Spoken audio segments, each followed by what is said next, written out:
Welcome, everyone, to the Apoco-Larry podcast. I'm Steve. He is Reverend Van Beek. Reverend Van Beek. Yes. It's solemn, but also has a title to it. Yeah. Yeah. Well, I thought because of what Saul's doing today, I thought the Reverend fit more better than the doctor.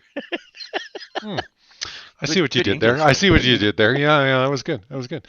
Yeah. Um, anything you want to give as lead into this, my friend, as we look at 1 Samuel 19? No. We're going to be talking. We're probably going to be focusing a little bit on Saul's prophetic stuff that he does. Hmm. Um, because it's just so hard to understand what's going on Yeah. with Saul in this thing. But it's just Saul trying to kill David. Well, with that as the intro, verse 1. Saul told his son Jonathan and all the attendants to kill David. Not just some, everyone. Yeah. But Jonathan had taken a great liking to David and warned him, "My father Saul is looking for a chance to kill you. Be on your guard tomorrow morning. Go into hiding and stay there. I will go out and stand with my father in the field where you are. I will speak to him about you and will tell you what I find out." Jonathan spoke well of David to Saul his father and said to him, "Let not the king do wrong to his servant David. He has not wronged you. What he has done has benefited you greatly. He took his life in his hands when he killed the Philistine. The Lord won a great victory for all Israel, and you saw it and were glad. Why then would you do wrong to an innocent man like David by killing him for no reason?" Saul listened to Jonathan and took this oath. "As surely as the Lord lives," classic Saul, "as surely as the Lord lives, David will not be put to death." So Jonathan called David and told him the whole conversation. He brought him to Saul, and David was with Saul as before. Yeah, these two guys, by the way, this is one of the great friendships, of all time. Was Jonathan and David, and they talk about it all the time, right? Well, it was one of two of the great friendships. There's Jonathan and David and Larry and Steve, right? Yes, well, Yeah, that's but that other friendship has to come up later.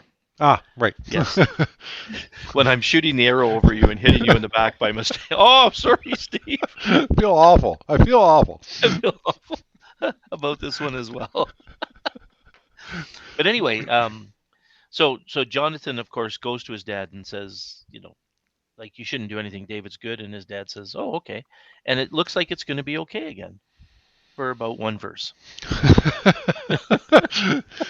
Okay, verse 8, like Larry said, one verse. Verse 8, once more war broke out, and David went out and fought the Philistines. He struck them with such force that they fled before him. But an evil spirit from the Lord came on Saul as he was sitting in his house with his spear in his hand. While David was playing the lyre, Saul tried to pin him to the wall with his spear, but David eluded him as Saul drove the spear into the wall. That night, David made good his escape. Now, do you remember this?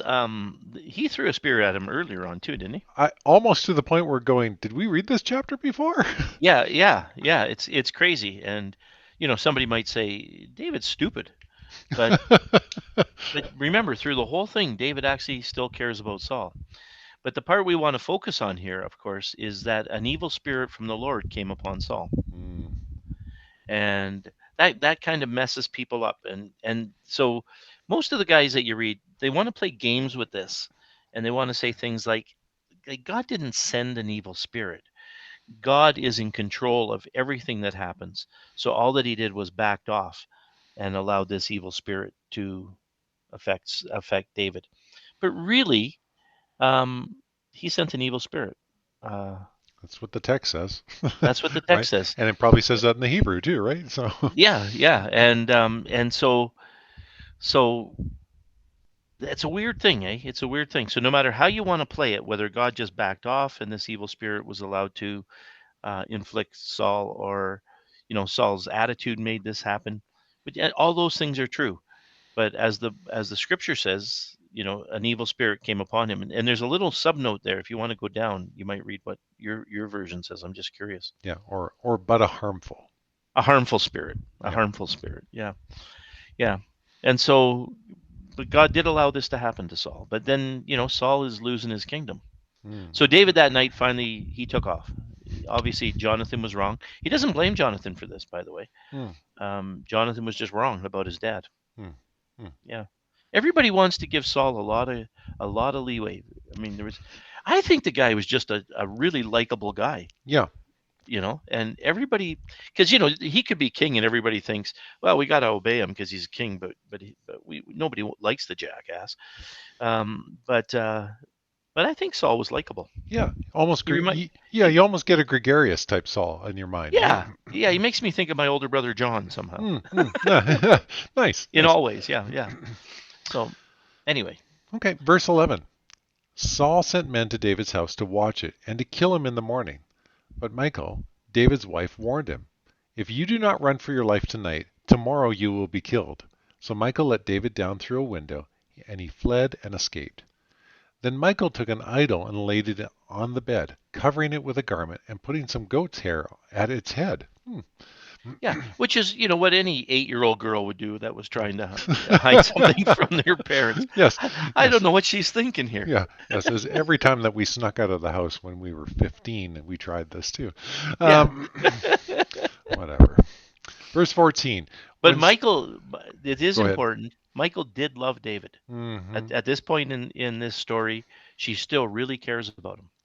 Hmm. Yeah. Hmm. Okay. Yeah. Good point. Good point. Because we won't see that later.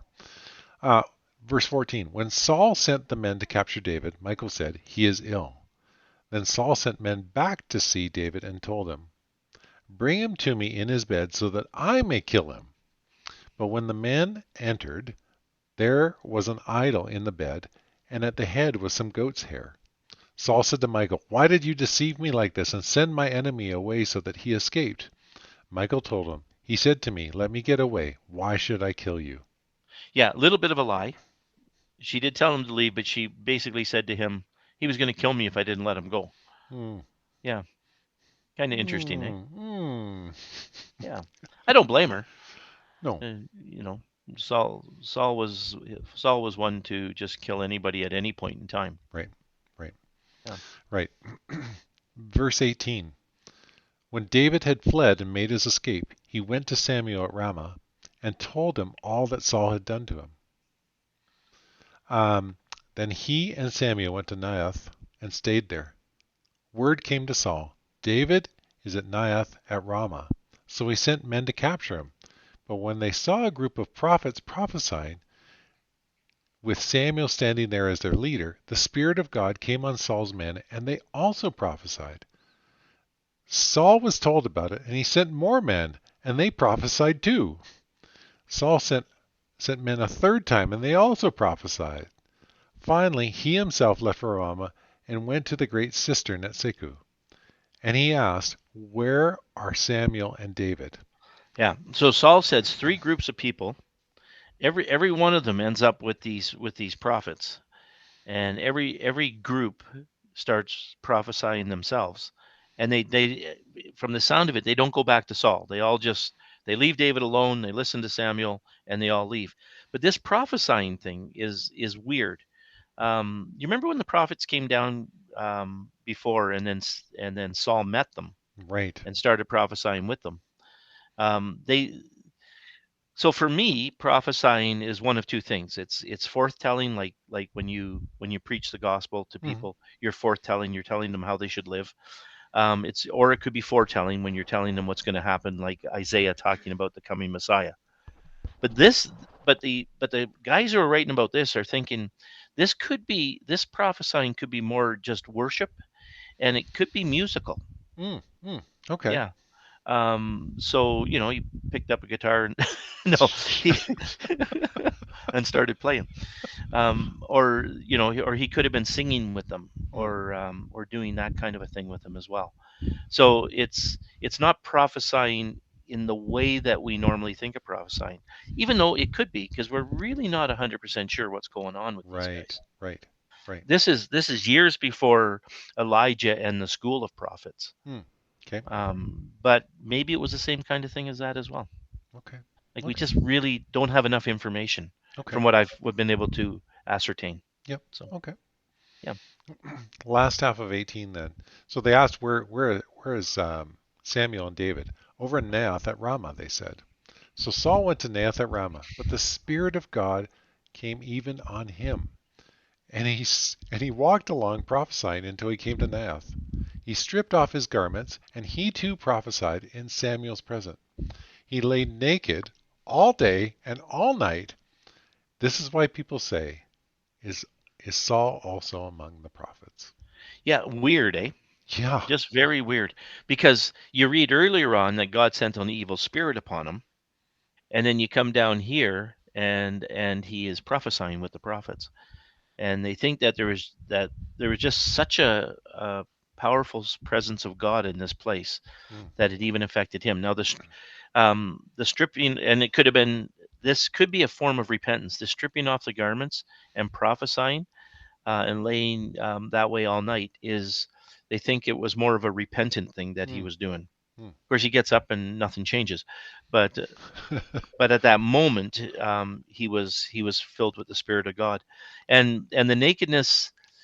There's this nakedness, and then later David dances naked, Mhm. and most of the guys that you read, or most of the people that you read, will say that's not naked, because the Jewish people were really found that abhorrent. It would probably be not wearing his royal robes. So Mm. he discarded his royal outer garments and kind of ran around in either regular clothes or like his undergarments, basically. Right, right. I get you. So yeah, so that's kind of what happened. But the bigger thing that happens here is Saul is going to kill David. He ends up with these prophets that, I mean, everybody before him could not get past these prophets. And even Saul himself, it says, could not get past this thing that God was doing. It's Yeah. just such a, I wouldn't say it's a crazy story, but it's just such an amazing story. Like you said, the contrast between an evil spirit to even Saul himself Yeah. is quite a transformation. Well, yeah, because from this harmful spirit or evil spirit, he's trying to kill David, and all of a sudden he's repenting, Mm. or singing with the prophets, or prophesying, maybe. Yeah, You know, yeah, it's a bizarre story, yeah. but it doesn't last. He again starts to chase David,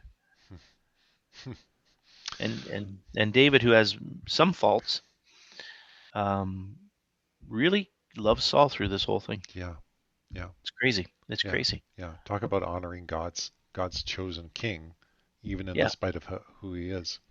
And that's what he said, isn't it? Would we do this to God's chosen? We Yeah, will not do this. And by the second time somebody throws a spear at me, I'm good. I'm pretty much done with them. Yeah, no, I think I'm good. He can go. But David was not that way. Yeah. But it is amazing the way Saul acts in this whole thing, Mm. and the things that God is willing to do. Yep. And maybe in this prophesying, God is really trying to help Saul again. Yep. Yep. Yeah. Mm. It scares me for us too, because you think, yeah, there's those times when God is doing stuff with us, and are we a little bit like Saul in this way? Mm. Falling back to our old ways. And Yep. um, anyway, Yep. that's Saul in chapter 19. My friend, that's a great place to leave us too. Like, you know, where can we see ourselves in the life of Saul? Mhm. Thank you so much for that, buddy. Folks, we hope you enjoyed this. A little bit of a shorter chapter, but that's okay. We'll pick it up again at 19 or whatever we're on now. We're on 19. Sorry, we'll pick it up in 20 and kind of go from there. As always, we so appreciate you listening. We're encouraged by that, but we'd still do it even if you didn't listen. So don't worry. We're here for you. Until next time, I was Steve, he was Larry, and this was the Apoco-Larry podcast.